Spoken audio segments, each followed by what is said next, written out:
The debt collection was supposed to be quiet.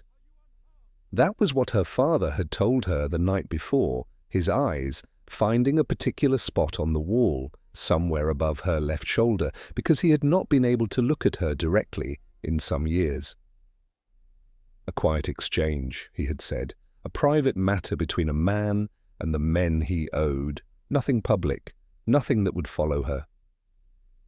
He had said it the way he said most things, with the confidence of a man who believed the version of events he preferred, even when the facts disagreed with him entirely.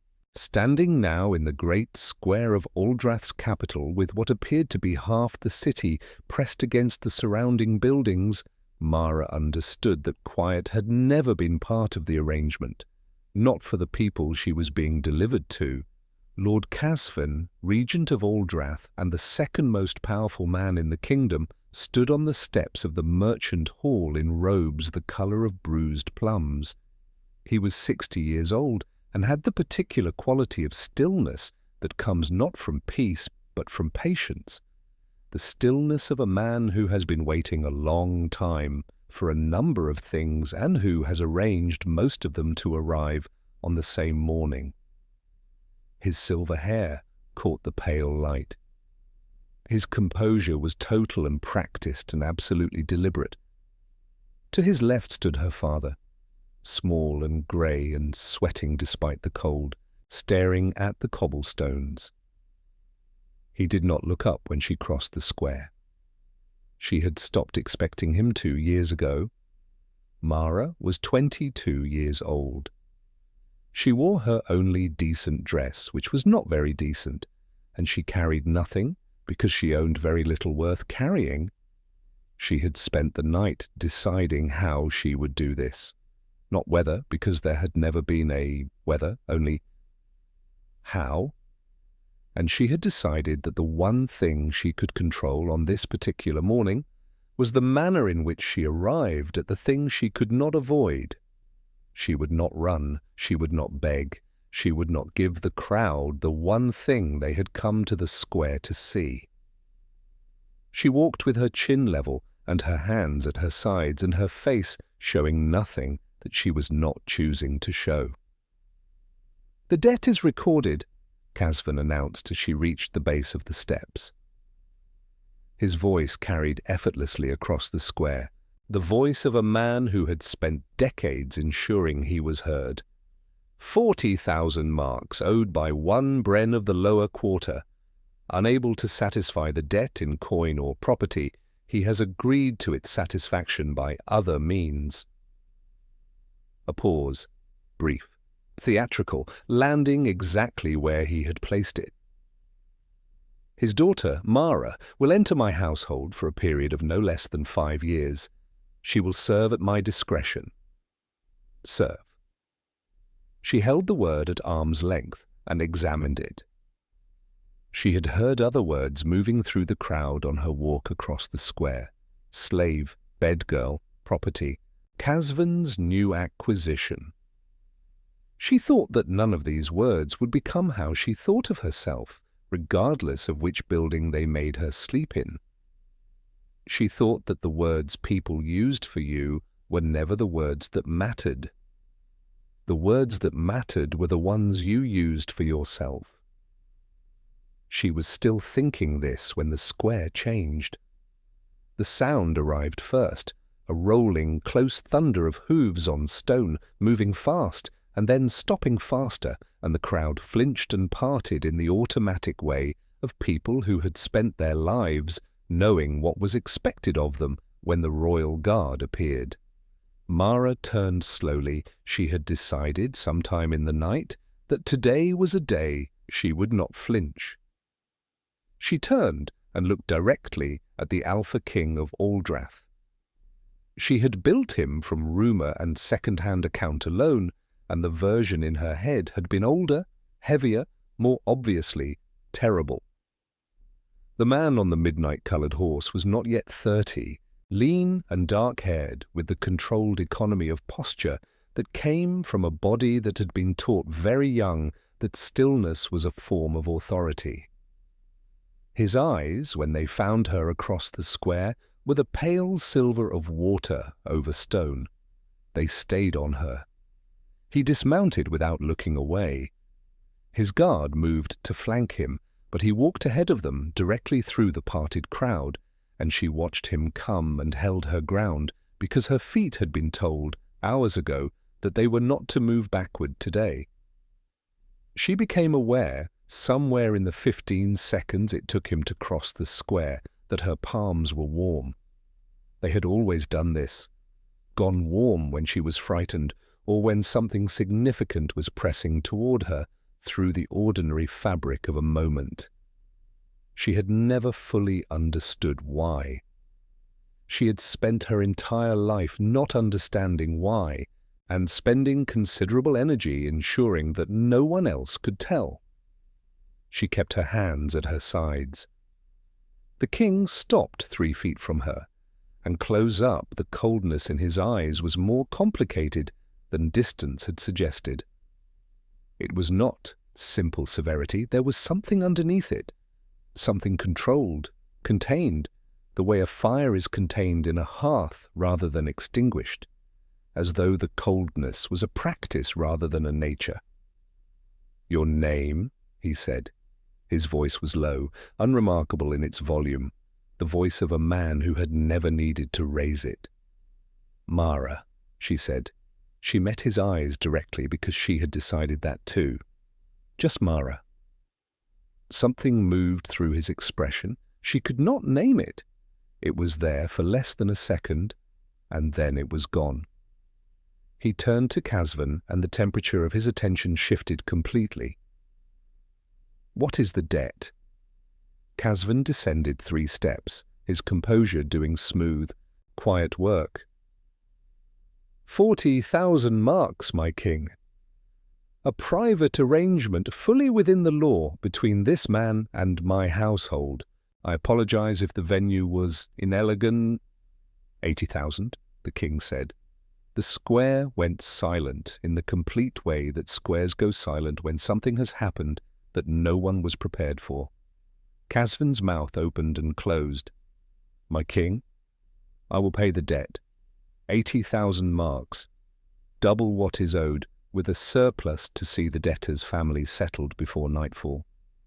He still had not raised his voice. He never raised his voice. He spoke the way things that have mass speak, without effort, without any expectation of being contradicted. The girl comes with me.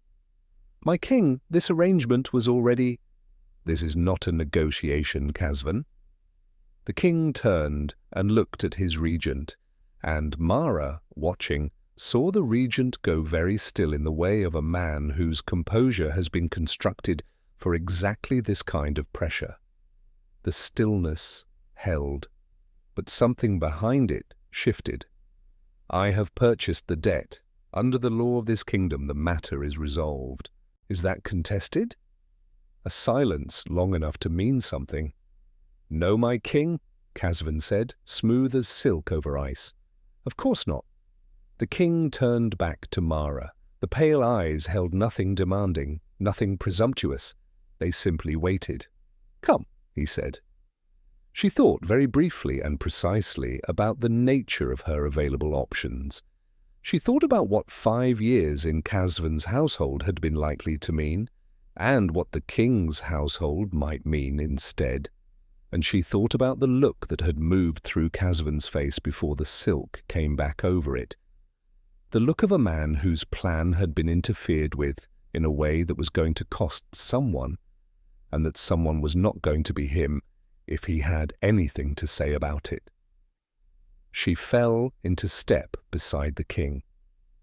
Behind her, she heard her father say nothing at all. The royal fortress of Oldrath sat on the northern height of the capital like a crown the city had grown beneath. It was dark granite and high towers, and the kind of architecture that had never been meant to be beautiful, only impossible. Arriving through its gates in the company of the royal guard felt like entering a different atmosphere entirely. A woman named Isolde was at the door of Mara's room before she had finished looking at it, appearing with the quiet efficiency of someone who had been waiting in readiness and had decided to waste no time.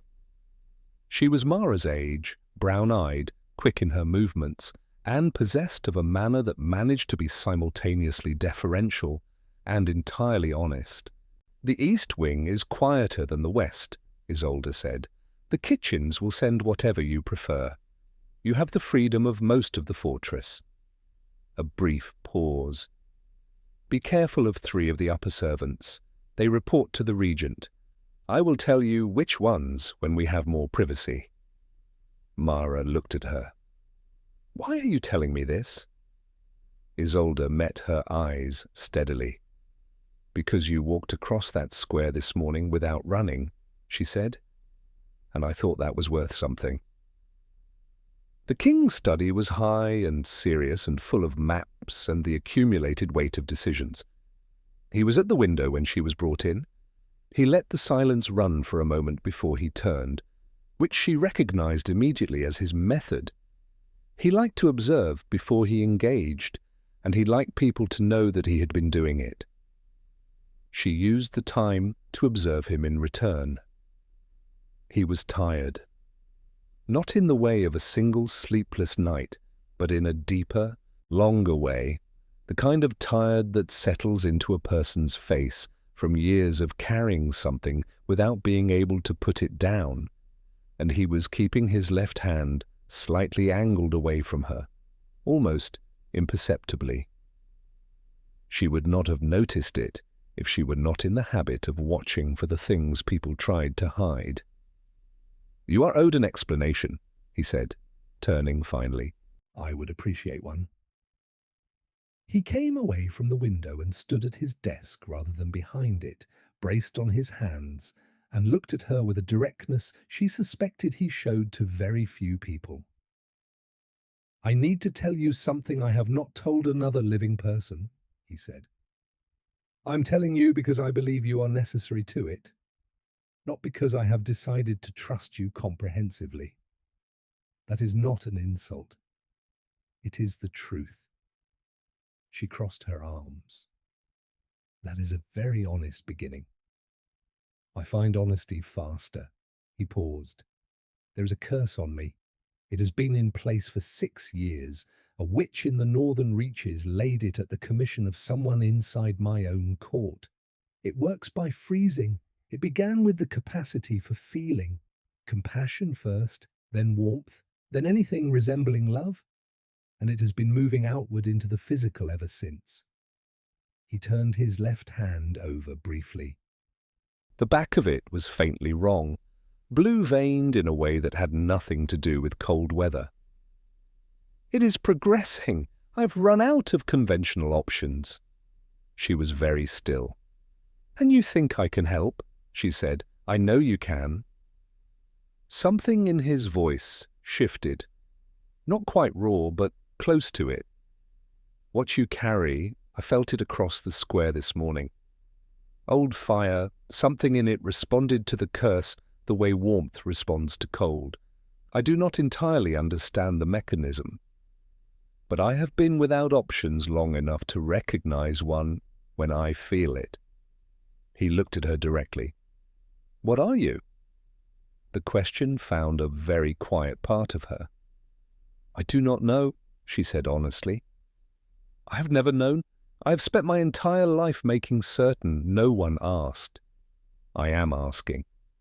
"I know." She looked at her hands.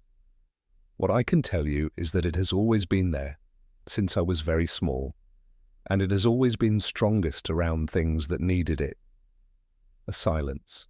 He looked at her with the complicated coldness in his eyes, and underneath the complication she saw what she had glimpsed in the square, something that was not cold at all, only long sealed away. "I need it now," he said. She understood what he was offering. She understood it was still a transaction, but it was one in which she had value rather than simply being value, and the difference between those two things was the difference between a person and a parcel of land, and she had walked across a square that morning, knowing the difference and refusing to forget it. "All right," she said. "Tell me what you need." The arrangement began simply enough. 1 hour in the evenings in the study. She sat, he worked. She stopped suppressing the warmth in her hands, and the frost retreated from him by fractions, and the silence between them had a different quality each time, less empty, more inhabited, like a room that is being slowly filled with things worth keeping.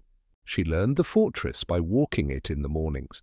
She learned the unspoken hierarchies of the court and the careful distances people kept from the king and the particular way the nobles looked at her. Not hostility mostly, but the watchful calculation of people deciding what she was before deciding what to do about her. Isolde named the 3 servants who reported to Casvan. Mara memorized the names and behaved perfectly normally around all 3 of them, which was, Isolde observed approvingly, exactly the right thing to do. Her power was changing. She had never been able to do anything with it that felt intentional. It had always been reactive, a thing that happened in response to emotion or crisis, rather than a thing she could reach for. But in the fortress it was answering something more deliberate. When she held it in her mind and moved her attention towards it, it responded, tentatively at first, the way a flame responds to breath, uncertain whether the breath intends to feed it or extinguish it. She practiced in the East Garden at hours when the court was occupied elsewhere.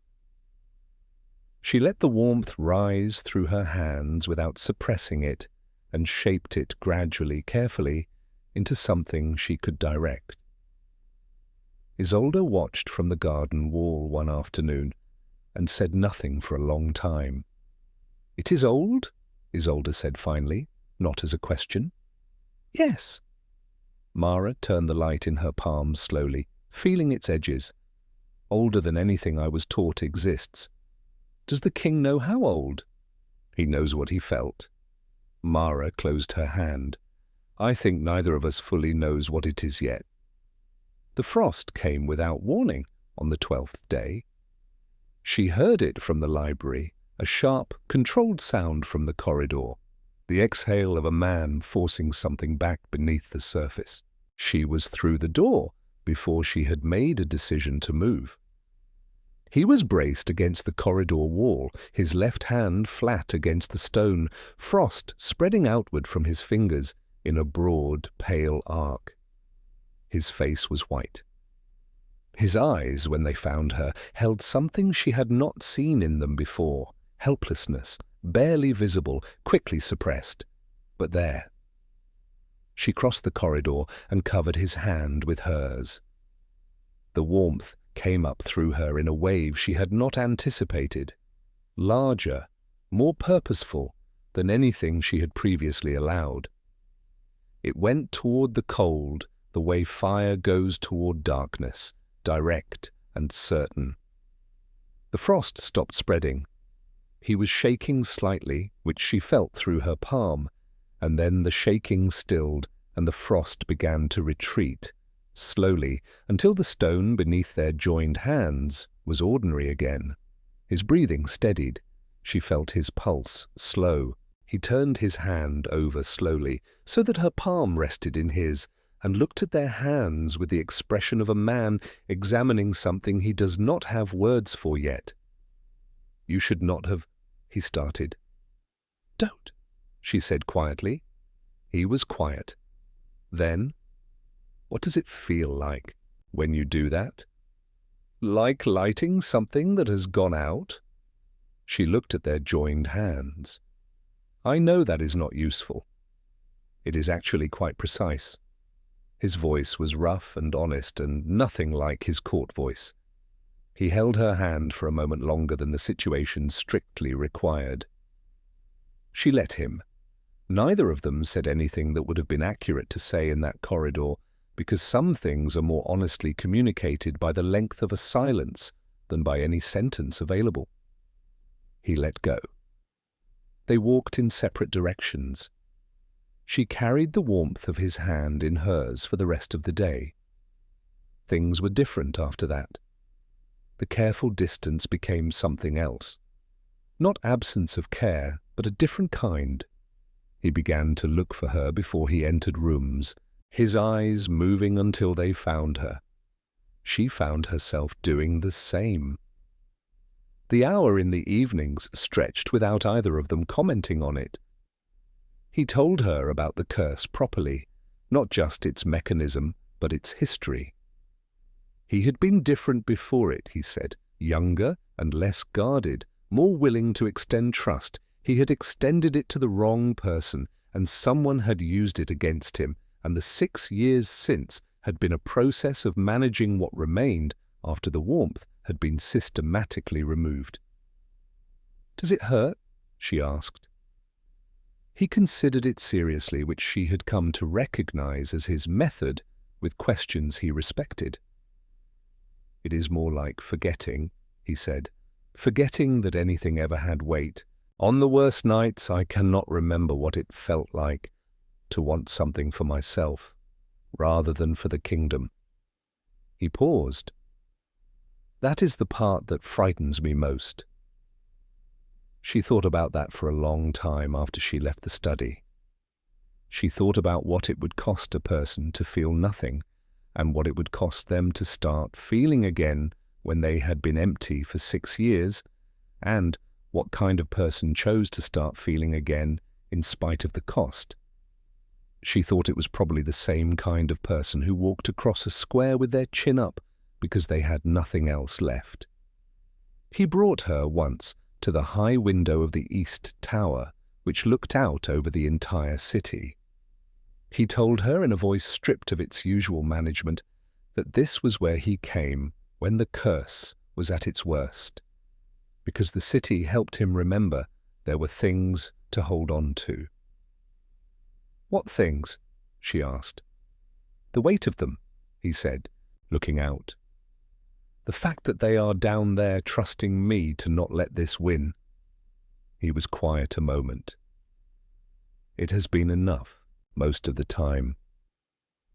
She stood beside him and looked at the smoke from 1,000 hearths, at the life moving through the streets below in all its ordinary enormity, and she understood for the first time what he had been carrying alone, and why he had never let anyone else help him carry it.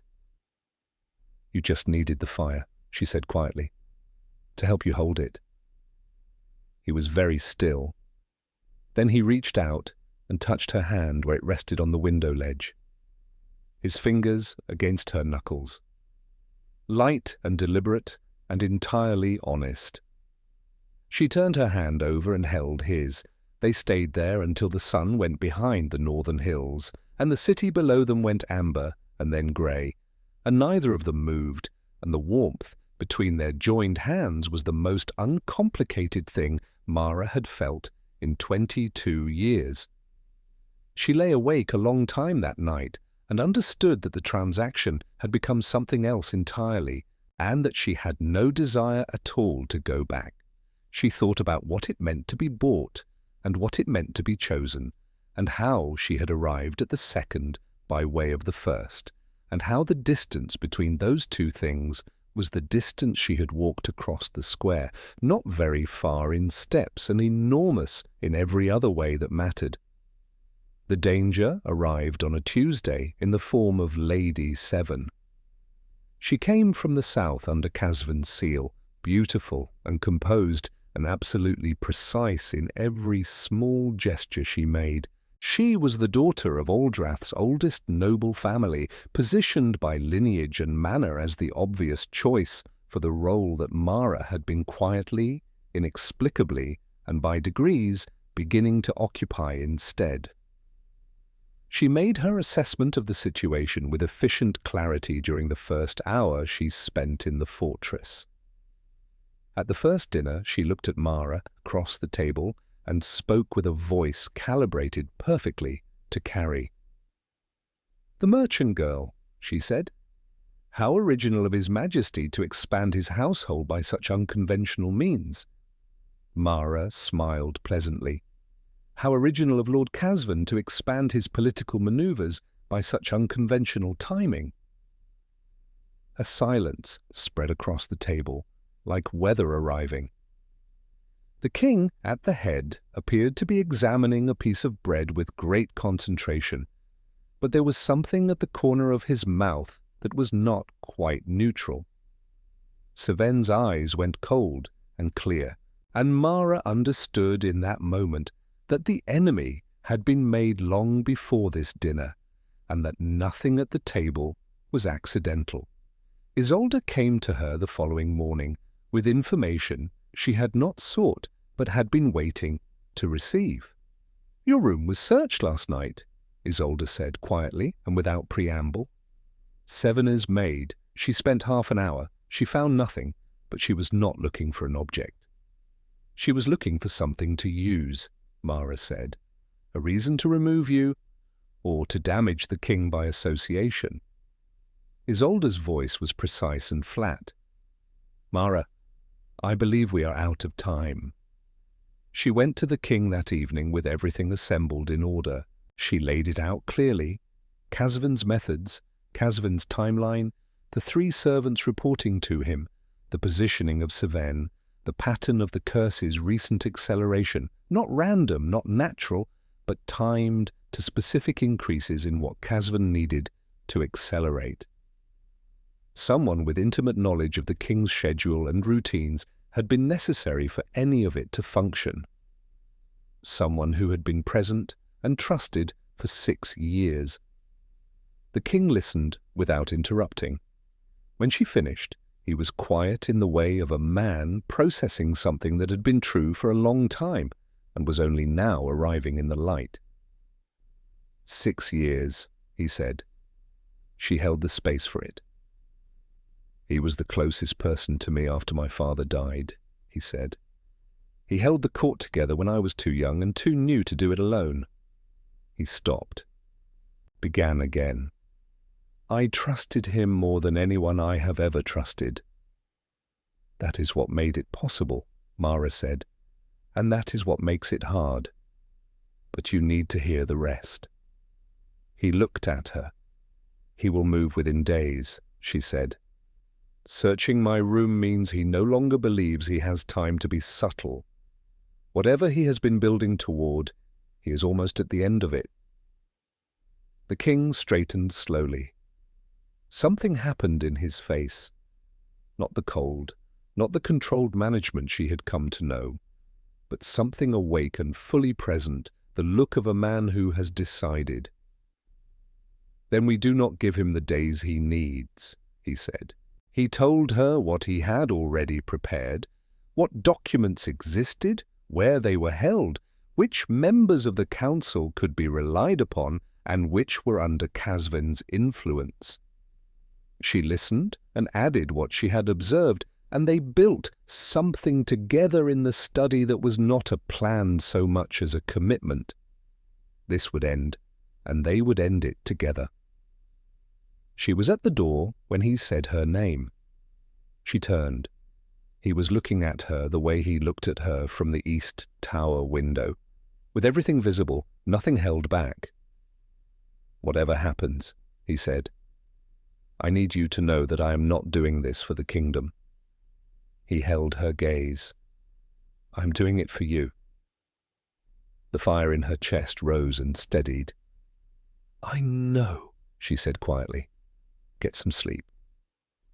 The fortress came apart after dark, not loudly.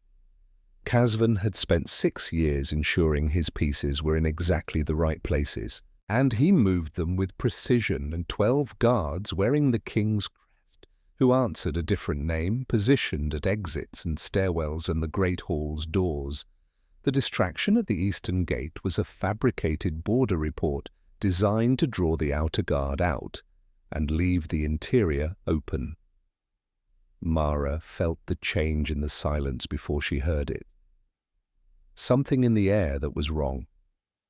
A pressure that had nothing to do with the curse, and everything to do with the knowledge that elsewhere in the building, careful preparations were being executed. She moved toward the study. The king was already on his feet, sword in hand, frost moving up his left wrist. He looked at her when she came through the door, and she crossed the room without being asked, and pressed her palm over his on the sword's hilt, and the frost retreated. In the space of a second between them, everything that needed to be said was said without words. A guard arrived with blood on his shoulder, and the summary, "Casvan was in the great hall, the council assembled under effective coercion, charges being read. The king was declared unfit to rule. The girl, Casvan had told the assembled council, was a corrupting influence on a man whose judgment had been failing for 6 years. The girl was the proof of his deterioration." Mara heard this without editorializing. "We go to the hall," she said. "If the curse takes hold during a confrontation, it will not." She said it with a certainty she had not known she possessed until this moment, when it was necessary. "I will not let it." He held her gaze for one long second. Then he nodded. The great hall was lit to full ceremony. 14 members of the High Council sat at the long table with the expressions of people who have been told they are here voluntarily and no, they are not. Casvan stood at the king's position at the head, a document in his hand, and 6 guards ranged behind him. Lady Seven stood to his right and had the grace to look briefly uncertain when the hall's doors opened, and the king walked in, alive and present. Casvan composed himself in less than a second. "Your Majesty?" He inclined his head, unhurried. "I had hoped to manage this without burdening you. The council was convened in the interest of—" "Sit down, Casvan," the king said. "I'm afraid I cannot. The charges are formal and documented, and the council requires—" "Then they can be formally addressed," Mara said. She stepped forward from the king's left shoulder, and she let the fire come, not violence, not heat. She let it come as light, the deep, warm, old light that had been gathering for 22 years in the hands of a girl who had spent all that time not knowing what it was for. It rose through her without resistance, larger than anything she had ever allowed, and it moved outward through the great hall like the return of a sun that had been gone too long. It reached the king and found the curse inside him and pressed against it. She felt him exhale. The council members leaned back and then leaned forward again because the light was not frightening. It was the opposite. It was illuminating in a way that had nothing to do with vision. She asked the fire to show the truth. She did not know with certainty that she could do this, but the fire knew. It moved toward Casvan with a directness she did not need to direct, and it found the 6 years of careful maneuvering and strategic poisoning and cold-eyed patient planning, and it brought them into the room the way morning brings the shapes of things back from darkness. Not vision, something more fundamental. The council felt it. She watched it happen in their faces, the slow recognition of something that had been in front of them for years, made suddenly clear the way you suddenly see the outline of a shape that was always there once someone names it. The document fell from Casvan's hand. Thessaly, the oldest member of the council, placed her hands flat on the table and closed her eyes for a moment. When she opened them, they held something that had not been there before. Casvan looked at Mara. His face was bare, all the performance gone, everything composed and practiced, stripped away, leaving behind something smaller and more frightened than anyone in that hall had ever seen from him. "You have no idea what you are," he said, and his voice cracked on the last word. "I know exactly what I am," Mara said. The light went out. She heard the king say her name, and then the floor came up to meet her, and the last thing she was aware of was his hands catching her before she reached it. She woke to warmth. Real warmth. Not her own, but something present, and steady around her, as though the room itself had decided to hold her carefully. He was beside the bed. He had not changed clothes. There were marks under his eyes from no sleep. He was watching her with an expression that held none of the careful management she had come to know. No glass, no control, nothing measured. Just a man who had been frightened and was relieved and was not willing to pretend either of those things was not true. She noticed his left hand, the same color as the right. "The curse," she said. "Gone." He said it in a voice she had not heard from him before, wholly alive, nothing in it held back. Completely. Whatever you did to him, it reached backward into what he built and burned it out of me. A pause. "Mara." I can feel the fire in the hearth. She closed her eyes for a moment. 6 years. Gone. How long was I unconscious? 2 days. He leaned forward. You frightened me considerably. I frightened myself considerably. That is not as comforting as you believe. She pushed herself upright. He was on his feet immediately, steady hands at her shoulders until the room stopped tilting. And when she was sitting level, he was still close, and she looked at his face, the face she had been learning for 3 weeks, all its adjustments and defenses and small, honest moments. And what she saw was an entirely unguarded man. "Casvin?" she asked. "In custody.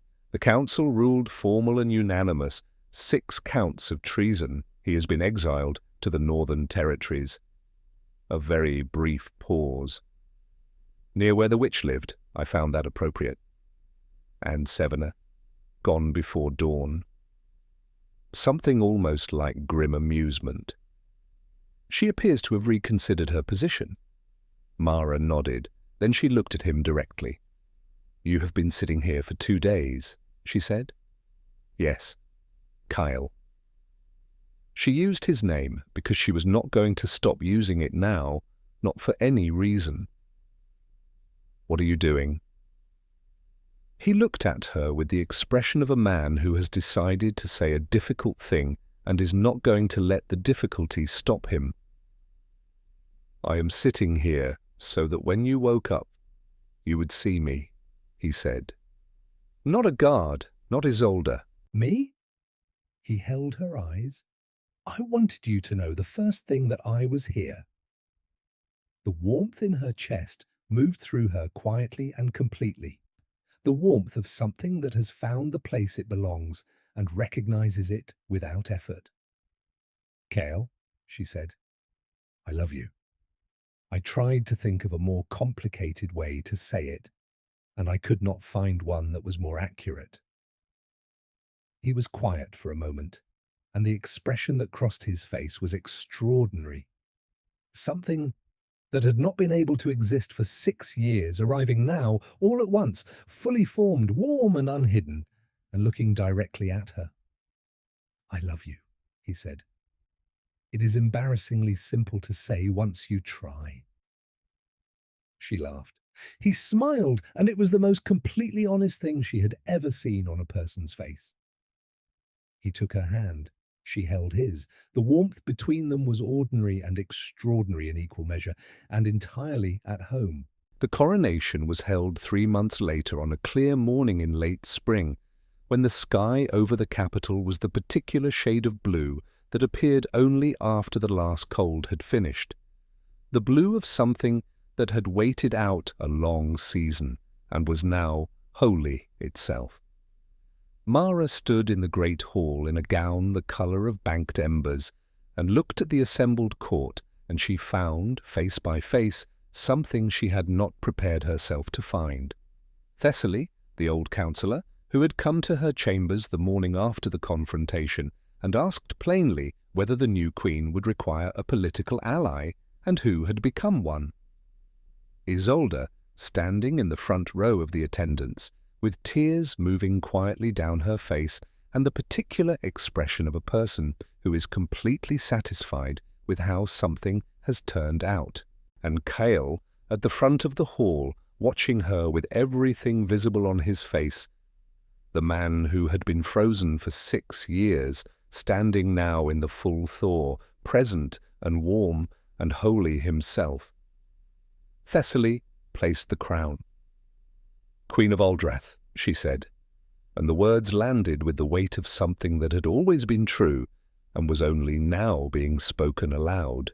Mara felt the crown's weight, real and present and entirely unmetaphorical, and thought about the morning in the square, about the girl who had walked across cold cobblestones with her chin up because she had decided that her dignity was the one thing they could not take unless she gave it to them, and she was not going to give it. She had not known on that morning where she was walking toward. She had only known with great clarity what she refused to become. This was which she had been walking toward. After the ceremony, when the hall had thinned to those who mattered, Kyle came to her, and she turned before he spoke, because she had known the sound of his footsteps since the 3rd day in the fortress, and expected to know them for the rest of her life. He took her hand and led her to the east tower window, and they stood together looking out over the city below, all its smoke and movement and ordinary irreplaceable life. "How does it feel?" he asked. She looked at the city, at the weight of it, at the responsibility that was not a burden so much as a purpose, the difference being entirely a matter of whether you had chosen it. "Like responsibility," she said, "and like home, both at once?" He turned toward her, and there was the smile. The one that had been sealed under ice for 6 years, the one she had uncovered by degrees and intended to be responsible for maintaining for the rest of her life. He kissed her, and the fire in her palms was gentle and unhurried and entirely at ease, the fire of a hearth rather than a torch, a light that had found what it was meant to illuminate and had no intention of going anywhere. 6 months later, in the depth of winter, with the frost on the fortress stones natural and harmless, and simply the world doing its ordinary seasonal work, Mara sat beside her husband at the feast of the winter solstice and let the candles in the great hall burn without suppressing a single thing. Isolde caught her eye across the hall and raised her cup. Mara raised hers in return. The court that had once watched a debt girl cross a square had reorganized itself, with the pragmatic swiftness of people who know which direction a current is running around the fact of its new queen. The nobles who had raised their eyebrows had found over 3 months that lowering them was considerably more advantageous. Casvan's remaining allies had departed with quiet efficiency once it became clear that the efficiency was not going to be reciprocated. And beside her, where she had not known to look for him when this had all begun, Kyle laughed at something Thessaly said across the table. It was the laugh of a man who had been away from himself for 6 years and had returned to find, to his considerable surprise, that there was more of him than he remembered leaving behind. Mara rested her head against his shoulder. He pressed his lips to her hair. She thought briefly and without sentimentality about fire and frost and the way some things are built precisely by their opposites. Warmth built in the full knowledge of cold, belonging built from the experience of having been entirely unwanted, love built through the particular and improbable alchemy of a transaction becoming something that no ledger in any kingdom had the columns to record. She had been sold into a public square on a cold morning with 40,000 marks attached to her name. She was a queen now, and a wife, and a woman who knew what the fire in her hands was for. She had not known, on the morning of the square, that this was what waited at the end of it. But she had walked toward it with her chin up and her hands at her sides, and the fire had found its purpose, and the bond it had built between them had proven stronger in the end than any curse.